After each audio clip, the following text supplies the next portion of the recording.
Sir, what do you think about election and selection in marriage? What she's asking here is that in marriage, do you try to choose the right person for yourself, or do you wait for God to choose the person for you? I'll tell you this, God gave us brains and sense so that we can use it in everything that we do on the earth. We do it in partnership with God. So God expects us to be wise, to know about choosing the right person, selecting the right person. And then as we prayerfully get led and guided by Him, that's where the election comes in. He guides us to the right person and He stops us from making mistake and choosing the wrong person. So God is involved, we are involved. Two people, it's always in partnership that you find your spouse.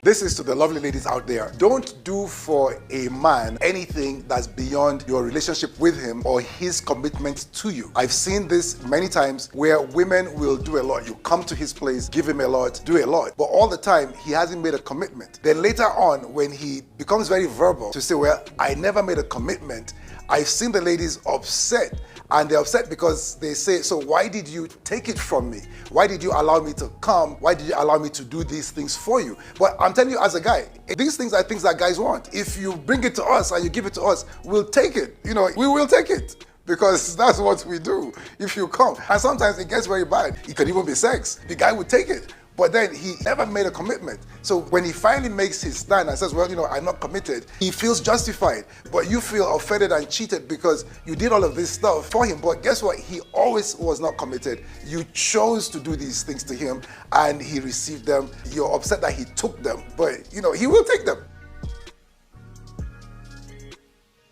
How do I stop having sex with my boyfriend? By keeping your legs closed, girl. That's all.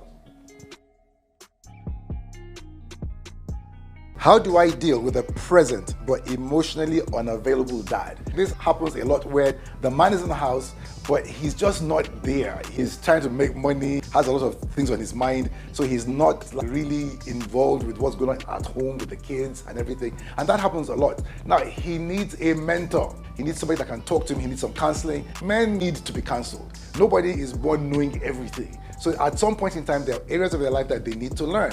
And also he would need some inner healing because you can't give what you don't have. So you have to know where to receive the love from, and that's from God, before you can give out the love. He needs inner healing, he needs counseling, and he can be a better dad.